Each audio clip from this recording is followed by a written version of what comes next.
Welcome, everyone, to our webinar, and the title is Unlocking Human Potential. We are covering two specializations that are offered in the online degree program. One is called Consciousness and Human Potential, and the other one is Positive Psychology and Consciousness.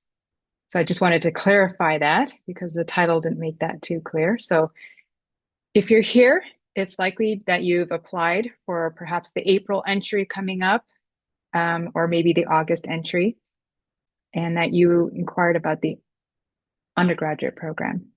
Well, positive psychology and consciousness is very, very popular, and so is consciousness and human potential. And whether you're considering it as a minor or a specialization, you'll get very fascinating information from our experts today. We also have a student joining us. We're going to start with the webpage.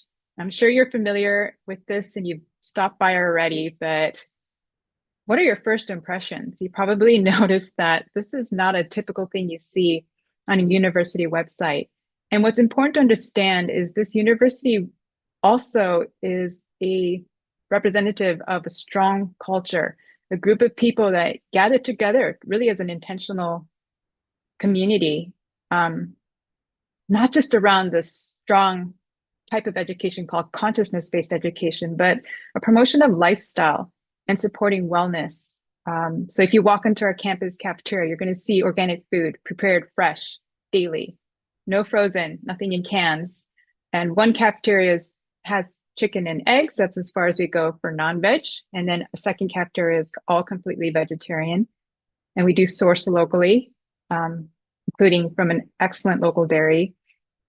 You'll also notice that we really emphasize natural health and wellness. So whatever your degree program, everyone learns basic yoga asanas that support a meditation practice.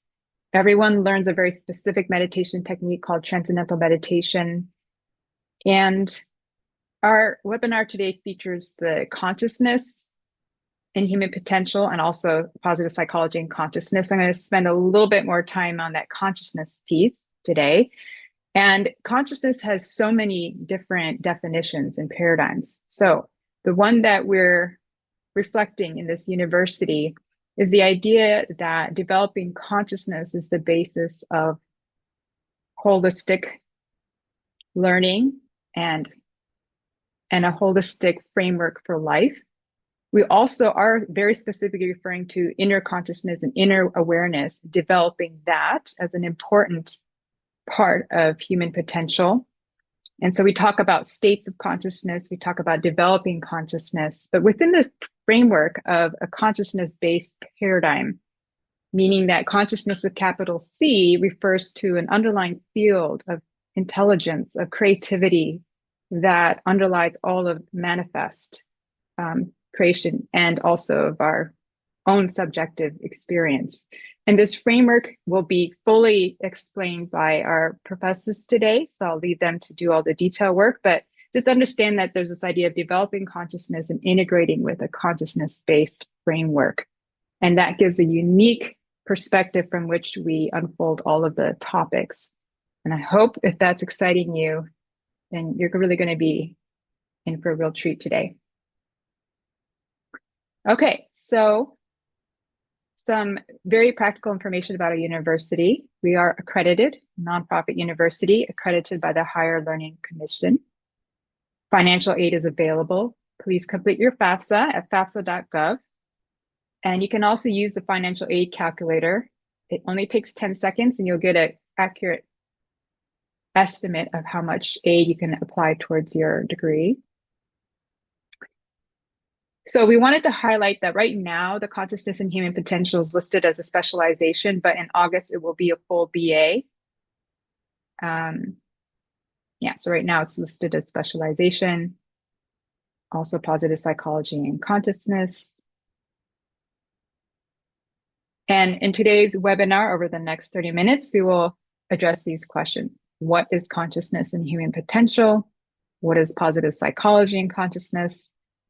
And also just learning about the programs at MIU in general. So we're going to switch over to meeting our panelists. I'm going to stop sharing, and we'll have Dr. Travis, Dr. Eleanor Wolf, Dr. Krista Noble, and Leela Moyle turn on video so we can see you. So let's start with Dr. Travis, who is a really fantastic cutting edge researcher of meditation types. So not just transcendental meditation, but he really understands how the different meditation types affect brain functioning. And he's also the department chair for Maharishi Vedic Science, which houses these specializations. So Dr. Travis, would you explain a little bit about these two specializations? Thank you for having me here, Karen. Consciousness and human potential. Consciousness, it's how awake you are. It's how aware you are of the things around you.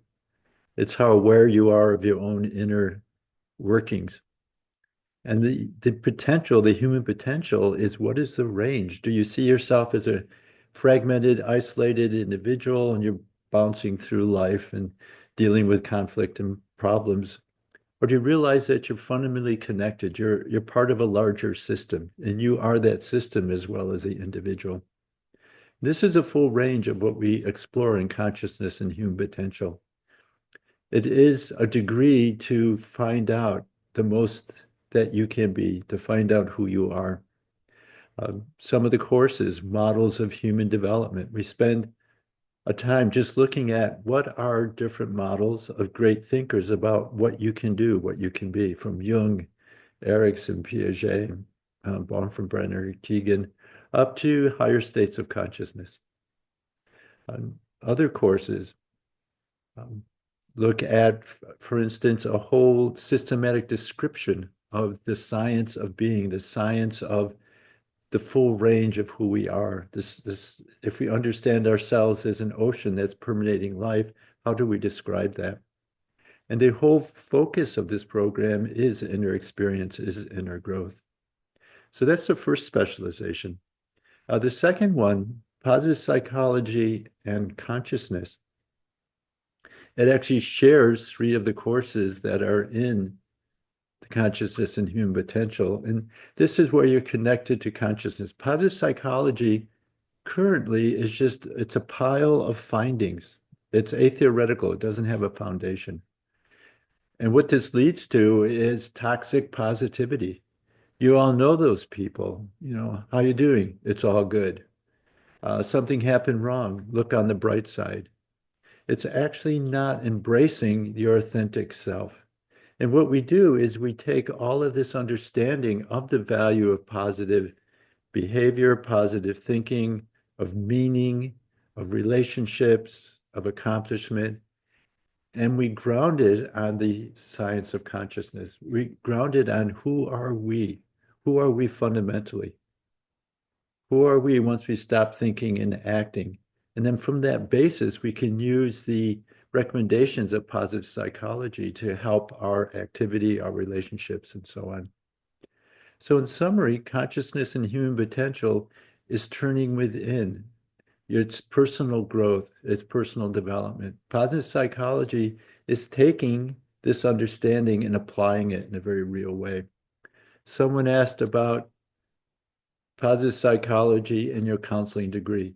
You will not get a counseling degree from the undergraduate positive psychology, but what you get is the information, the knowledge, the skills necessary to apply to any graduate program, especially in positive psychology or any graduate program in counseling. For instance, you take Intro to Psych, you take Abnormal Psychology, you take Research Methods. These are required courses for any graduate program in psychology. So what you get is a basis for moving on to get credentialed in counseling. And the basis you're getting is you're adding a new basis, a new foundation to your understanding of being a therapist. So those are the 2 programs. Did you write a paper recently on the area of psychology with a new model proposing consciousness as the basis of the mind, or is that?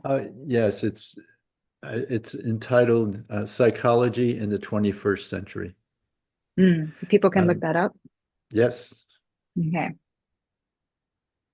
Yes, did you want to say something about it? I was just going to type Um, the name of it. what in the psychology has been based on behavior, has been based on thinking, but all of science is understanding that there is fundamental basis to the world around us. Physics has looked beneath all of the obvious change in the material world, and they found it was as a non-changing field which organizes the life around us. And so what this paper is saying is psychology needs to do the same thing. If you want to improve behavior, cognitive behavioral therapy, you work on your thinking, which is important. But what's underlying the thinking itself? What's underlying the quality of relationships you have with yourself and others? And so psychology for the 21st century suggests that we should find a part of the individual experience which is fundamental, which is just awareness. Dr. Aoki mentioned this in the beginning, that there's a quality of consciousness which is like a field that permeates life. That's who we are fundamentally. And then from there, let us think about learning and attention and memory. So that's what the paper explores. Yes, so you're welcome to check that out. And I'm wondering if people find this knowledge inspirational, or I think sometimes it's actually a relief. I find that students are relieved to find a new paradigm and approach to life.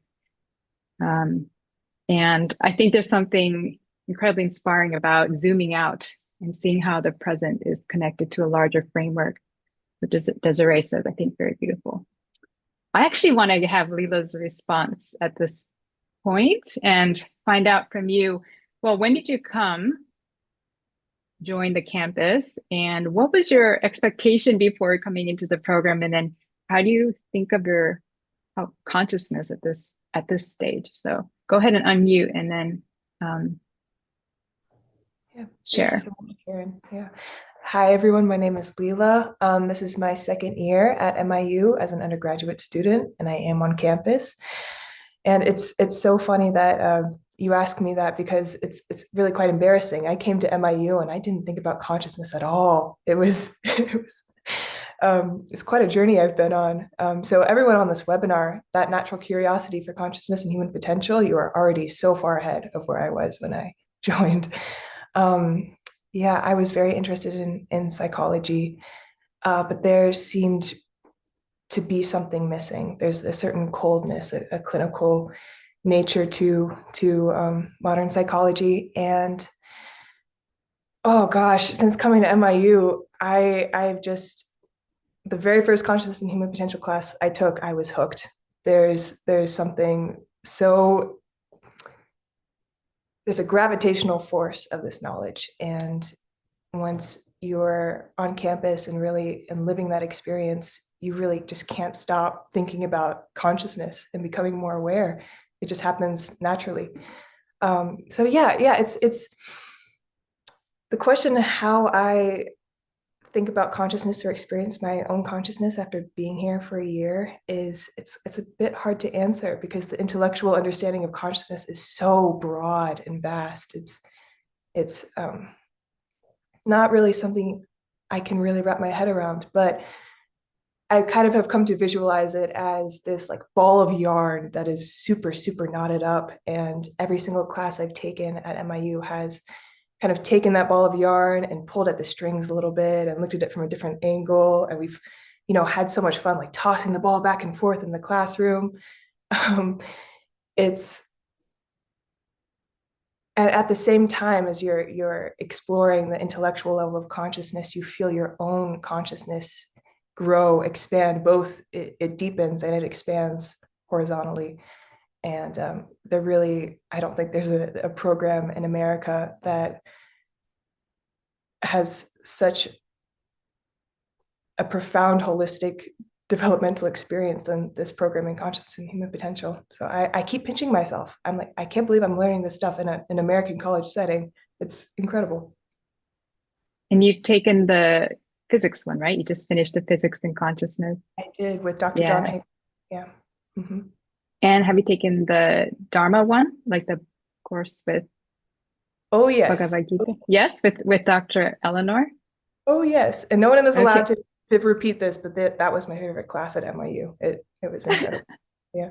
I've also taken Wonderful. models of human development and science of Mhm. being, art of living. So talking about my experience here is one of my favorite things to do. So if anyone has any questions and wants to put them in the chat, I will do my best to answer them. There you go. So there's your invitation. So yeah, if you have some questions for a panelist and we've moved on, go ahead and put them in the chat and they can continue conversing with you. But Leela, I think you've really touched on like both how personal this topic is, but also how expanded. So there's these two dimensions of life that are opening up. And I love the analogy of the ball of yarn. And I get that. I get it. Because I was also a consciousness and human potential student for master's and PhD. And it's almost like all these pieces, your inner world just starts to unravel and clarify. And you can see. So that works really well. Well, we might come back to you, but is someone chiming in here? Grand Shining, what kind of job? Yes, there will be questions about jobs. Yes. So we'll touch on that in a little bit, the practical, like the long-term view of these degree programs. But let's hear from Dr. Eleanor and speak to, really, you can respond to anything that we've covered so far, but I know that one thing that students love to hear from Dr. Eleanor is just Dharma. Like, how do you find your individual purpose and life path? And are there principles from consciousness-based education or from the founder Maharishi that can help unravel that ball of yarn? Dharma in the West is known as one's calling. It has many definitions from its source in the Vedic literature, and that would be our moral development, our virtues, our connection with the transcendent in itself would be what Maharishi would define as the first Dharma. That's the first duty of every human being, is to reconnect with that source of Dharma within their own consciousness. Dharma means rules and regulations of society. And this is understood from all of the original traditions, Buddhist tradition, Hindu tradition, Jain. These three levels exist in all of those and are extremely important. So it's the rules that we follow to live a good life. It's right action. So kind of one's calling is a part of that, but it's one aspect of it. So we like to look at it as a whole and just tie all these. So now we have the unraveled ball of yarn that Leela was talking about. But now we want to kind of form it into something that's uniquely us and pull all those strings together and have it make sense and have it all feel right. But not in a happily ever after Walt Disney way. It'll be very unique to every individual. And it's not all pink and fluffy, but it's all perfectly moving in the right direction. The randomness of life gets removed when we have this deeper understanding. And I think that's something that is very comforting and empowering, to know that everything's unfolding as it should once we connect to Dharma in the transcendent. And so how does that connect with consciousness then? Since we have this framework going, so how does Dharma connect in with that? In one lecture that Maharishi gave that we watch in our course, he talks about, as I mentioned before, this first duty of every individual. He'll talk about how one of our main duties, another definition of Dharma is duty. One of our first and most important duties in life is to connect to Dharma in our own settled, silent state of consciousness and transcendental consciousness. And then day by day, as we kind of, we transcend through, meditation, and then we pull that transcendence out into our daily activity, by this pattern of rest and activity and rest and activity.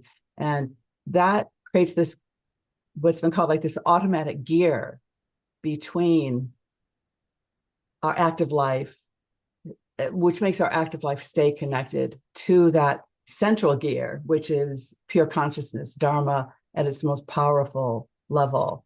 And so it's like all the other little gears of our life that are on the, circumference, say, all remain connected so that action is right, action is fulfilling, action is honoring our own uniqueness. And we just day by day gain more confidence and strength to keep moving forward with that link maintained every day, just by that act of transcending and enacting. I know that students, even if they're not in this specialization, love to take this course because whatever degree you're in, this is a very important practical consideration. And yeah, I think that's enough to get us super excited, and just a bit of a teaser. So I think now we should switch over to addressing Dr. Kristen Noble's area of expertise, which is really making a connection between the developing consciousness, meditation, and this new expanding paradigm where physics is taking a new approach and looking at a consciousness-based perspective on reality. I don't know how you normally like to jump into this. I know you also wrote a book. Feel free to take any angle you wish and tell us about the connection between consciousness and physics. Sure. No, hello, Yeah. everybody, and thank you so much, Dr. Karen, for having me on. I'm excited to be here. I'm really passionate about these subjects, so it's always a joy to share them with others. So yeah, the main course that I've been teaching over the past few years at NYU is called Exploring Consciousness. And it's the first course you'll take in any of the consciousness and human potential programs, or actually, I think any of the programs at NYU. Where it offers a really broad theoretical basis for all the subjects that you'll go into, and for a framework for understanding every subject that you'll study at NYU, whether within these programs or in any other program that you might take. And so it just goes very deeply into the nature of consciousness. And it looks at it from both an intellectual angle and from an experiential angle. This is bringing out why transcendental meditation is part of the curriculum. All the students here practice it.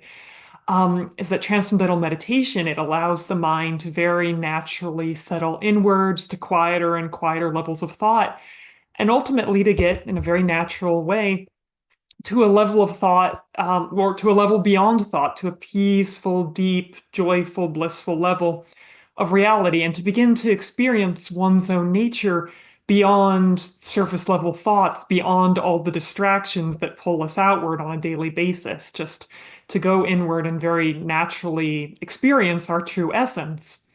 And so, on that basis of that experiential understanding of consciousness, then we go and we look at the subject of consciousness and how it relates to all these other fields, how it relates to modern neuroscience. That's Dr. Travis's specialty, or one of them. How it relates to modern quantum physics. How it relates to religions and philosophies around the world. There's a great emphasis here on the universality of truth, that there are certain universal principles that show up just across all times, all places, all cultures. They resonate. And so, on the one hand, yes, we're delving very deeply here into Vedic knowledge from ancient India. It's very profound. But on the other hand, many of these ideas are going to sound very familiar to you, regardless of what your background is, just because they come up in so many different religions and philosophies and cultures just throughout our world. So really, it's this first course that you'll take, this Exploring Consciousness course. It just provides this framework for making all the knowledge that you study in every field meaningful, for connecting it all back to that basis of consciousness. Because there's this understanding that, at the basis of the individual mind, as I said, there's this level of pure consciousness, this level of pure awareness that's beyond thought. But also, from a consciousness-based perspective, that same level of consciousness also is at the basis of the physical world. So there's some level of intelligence, of orderly intelligence, of consciousness. Oftentimes we talk about this in terms of the unified field that is discussed in quantum physics. Some level of an unchanging level that's at the basis of all the diversity that we see in our world. And so, we're drawing a connection in this consciousness-based program between that unified field and saying that perhaps ultimately that level of pure consciousness at the basis of each of our minds is the same as that level of pure intelligence at the basis of the universe. And so by going deep within through meditation, by becoming familiar, by immersing ourselves in that level of pure universal awareness, we're also becoming more intimately acquainted with the basis of all knowledge and of everything that exists. For people at MIU, we use this analogy all the time, but Maharishi Mahesh Yogi, who was the founder of Maharishi International University, he would use the analogy of an ocean, that the ocean is very still and quiet at its depths. And then as you go to higher and higher in the ocean towards the surface, it gets more and more active, more and more lively. So we can use that as an analogy for this level of pure consciousness at the basis of everything that's very still, very silent, very peaceful. But then as there are different levels of consciousness, levels of the mind, levels of reality, and even the external world, that's like the ocean becoming just a little more lively, until on the surface you've got these crashing waves. But it's all ultimately the same essence. It's all the same water. It's all the same H2O. And so that's this aspect of universality again, that we share the same essence, we share it with every other being on this planet, we share it with everything that exists. And so that's why so many cultures, so many religions and philosophies all across time have come upon these same fundamental principles. It's because everything that exists is ultimately the expression of this same ocean, or this same consciousness that underlies everything. Mhm. Thank you. So that was a great overview on the first course everyone takes. So you'll see exploring consciousness will be the first thing on your schedule. And you'll get a taste of what Chris was talking about. But there will be a deeper dive for consciousness and human potential students when they take the physics course. Krista, can you make a mention about your book? It seems like one of the practical results of the program is that we all understand Star Wars better. So maybe that's Yes, so I recently published a book. Actually, it was published by Rowman and Littlefield / Bloomsbury Press a few months ago. But it's about, it's called One with the Force, 18 Universal Truths in Star Wars. And so it's just taking a lot of these deep principles that you're going to study during your time at MIU, but then showing them in parallel to the Star Wars films. It was really interesting as I was researching this book to discover that George Lucas had a very universal perspective in mind, and that he was also very influenced by Eastern philosophical traditions when he came up with the idea of the Force. He even practiced transcendental meditation and was familiar with some of the theoretical knowledge that we study here at MIU. So it was very clear, based on many of his quotes, that this was very intentional when he created the Star Wars movies, that when he brought in things like the Force and using the Force, and that these were not at all by accident, that he was intentionally trying to bring out this universal perspective. And so the book's a fun, engaging look at some of the principles you study here. It's written for a general audience, the general public, but it goes into a lot of the themes that you'll get a chance to explore very deeply at MIU. Luke Skywalker, how is he exemplified in principles of MVS? Oh, many ways, I think. I mean, one of them is just, again, this idea of the Force itself, which is like this level of pure consciousness, and learning to use the Force is very much like going within and acting from that level of pure consciousness. But I did have a whole section in the book just talking about, as Dr. Eleanor was going into, personal dharma, and how Luke originally he's lives with his adoptive aunt and uncle, and they just want him to be a farmer and to stay in that, but that's not at all natural to his personal dharma, that he has much more the tendencies to become a Jedi Knight, a rebel fighter. And so, I go through the whole trilogy, looking at his personal dharma and how it evolves and over the course of the films. So, obviously he exemplifies a lot of the general themes of just the Force and using the Force, but also I think dharma is a great topic to look at his life in relation to. What fun. Thank you. Sure. Well, is it part of the BA chip specialization and positive psychology, Dr. Travis? Someone was asking if it's mandatory to study the physics. Physics is not. The three courses that are in common is this course with Dr. Wolf on Dharma and Maharshi's commentary on the Gita, Science of Being, and then Models of Human Development. So that's the shared core. And then the MVS in physics is actually a course which is available to all students at MIU, both online and on campus. It's not specifically part of actually either of the majors as a requirement. All right. Well, I put Dr. Krista Noble's book title there, and looks like it's both useful for understanding Dharma and the physics from the consciousness-based perspective. So check it out. And I think this is going so fast. We're going almost to the end here. But Dr. Travis, could you speak a little bit about maybe the practical tracks available, career paths that are connected to the positive psychology and consciousness one? And I'm surprised no one has asked yet about transcendental meditation versus mindfulness, but maybe let's start with the first question. Good. Practical tracks for positive psychology is application of this newfound connection with your inner consciousness into the counseling world. And you get all of the skills that then allow you to actually get the graduate training so you can be licensed, so you can be a certified counselor. So that track is very clear. If you want to go in that direction, if you just want it for your own life, for guiding how you think and how you make decisions, that's very powerful as well.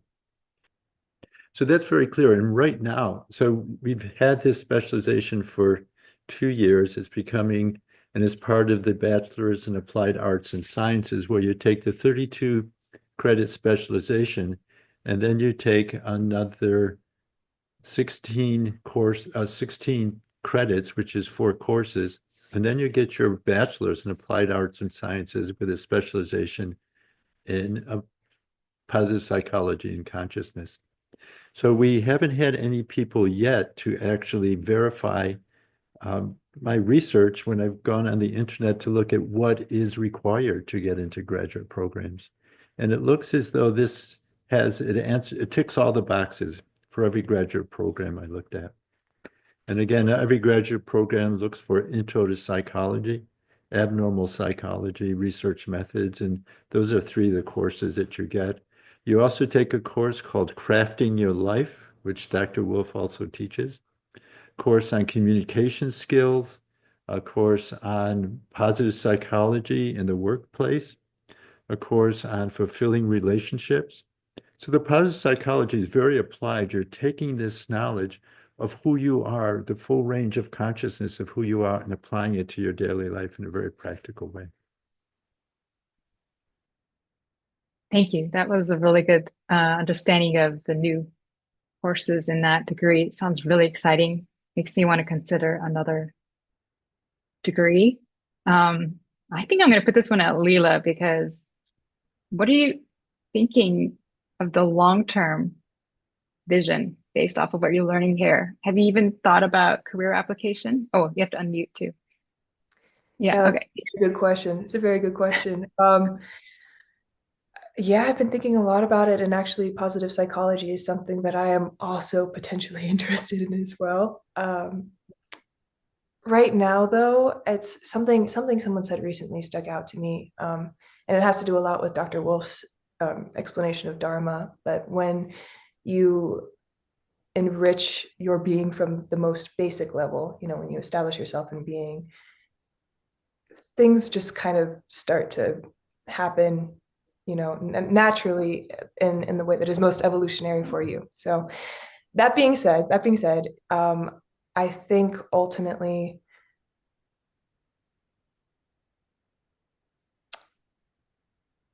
connecting with people, consciousness and human potential really, really preps you for making really, really deep, meaningful connections with people in a way that I can't really explain or really understand. But I think when you have that basis, work in therapy, in counseling, in service work, all of those things have, I've noticed that's kind of the natural tendency of people in this program, is to Yes. interact and help with people. It's true. There's as soon as you're enlivening that within and feeling more connected, it's naturally lending itself towards service to support. Yeah, it could be in the counseling, or it could be as a yoga teacher or a meditation teacher, or I've seen that happen as well. I'm just seeing. If I could Yeah, add we're to getting to that, the end. Mhm. there's specializations you can take in the undergraduateship, and one of them is a specialization in yoga teacher training, where you actually get the coursework necessary to be certified by Yoga Alliance. Another is TM teacher training. But I think, Leela, you really hit on it. What you get is an inner ballast to your life. And so people, after this program, find that they get less compassion fatigue. You're able to give to others, and you're able to refill yourself with your daily TM practice. And so you're able to be more effective, especially in the helping professions, as you said. All right, so we're gonna wrap up the webinar here, and if we didn't address all of your questions, well, it might be a sign that you need to join us and participate in our degree program so you can take full courses with our professors here. They all teach wonderful courses that are truly life transforming, will make you see life in a totally different way. Okay, we have a generous transfer credit policy, and we'll accept even up to 90 credits, which means that you could be more focused on just your specialization if you've accumulated quite a number of credits. At the same time, if you're really enticed to take more than one specialization, you may not want to take advantage of that and stay longer. And there's 3 different ways that you can join our community. So you could be on campus, you can study online, or you can move to Fairfield, which is the small town right around the university. And you could be an online or on campus, but then you'd have all the access to the resources. And we have so many resources to support development of consciousness. We have domes for meditating as a group. We have a Fairfield TM Center that offers advanced techniques. And we just want you to be aware that there's some flexibility. So sometimes students start online thinking they will never move to Southeast Iowa. And then they end up taking a year here on campus. So sometimes it works out for your degree program, not in every case, but I just want you to be aware of that trend of the hybrid. And that's an idea, a vibe of our small town. Very international. Another point about that, financial aid. We're just pointing out that every page has this apply button, making it very easy to fill out an application. And our next online entry is in April. And I believe the application deadline is March 9. Sunita can catch me on that. And then, of course, there's the August one for all programs. On campus, online, MA, BA, PhDs. And there are a number of ways to interact. So you can continue to join our interactive webinars. We have 2 every month. Some of them are about programs, some of them are about the culture. We also have visitors Saturdays. You can come join us and spend the day with us, or you can request a meeting with a professor. Wanted to make a mention about transcendental meditation. This is the meditation technique that we teach everybody, and it fits with our paradigm. And so it works with the idea of the ocean analogy that Krista was talking about. And it's a technique that elegantly guides the mind towards deeper levels of the mind, using mantra as a vehicle. And once you enroll or are accepted as a student, you can go to any TM center and learn it at no additional cost to you. And we encourage you to learn TM prior to becoming a student. However, if you're not able to fit in the course, you can start the first class, Exploring Consciousness, and learn your TM sometime before the end of that class. But it is really nice to have that technique under your belt ahead of time. All right, so thank you so much for your time. And I will stay on the line for a little bit if there's any lingering questions. The panelists are welcome to stay, or you can take your exit now. But I want to thank Dr. Travis, Dr. Noble, Dr. Wolf, and Leela for their time. Thank you for being with us. All right, so we'll just see if there's any practical questions. So I'll stay on the line, but we'll wrap up in a little bit. Someone asked about the Okay. differences between online and on campus. Oh, for me? Okay. The difference of online, you know what? This is going to be our next topic. We decided we would cover that on the next webinar. You have to understand that it was really the pandemic that created this explosion of online. And we now have students on campus that started online and on campus. So we're going to be interviewing them and asking them about the difference. But essentially, online has this nice flexible option of part-time.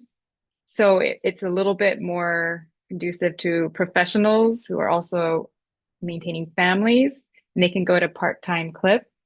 And it's also allowing this education to reach more geographical centers around the US. And it's nice to integrate this little consciousness-based paradigm into your reality. On campus allows you to be in this very immersive experience. You take one class at a time, and it's really only a full-time option. And how else can I compare it? Well, Leela can speak a little bit about on campus, I guess, if you wanted to. What is it like? Yeah.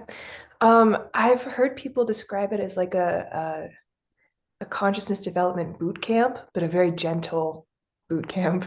The structure of the Nice. classes really allows you to take just a lot of time for yourself. There's a really great balance of personal time and in-class time, and homework is really quite manageable in the block system.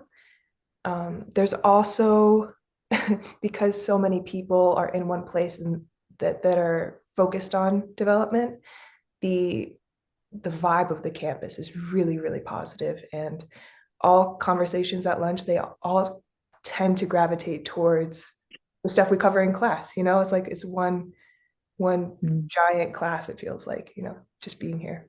So Julian asked, are the online programs fully asynchronous? No, they involve at least one meeting a week, hour long, where everyone gets together. During the week, it is asynchronous, so you can do it as your time allows. You watch a video, you do readings, then there's a homework, a deliverable. Could be a forum post, a discussion. You discuss asynchronously with other people in class.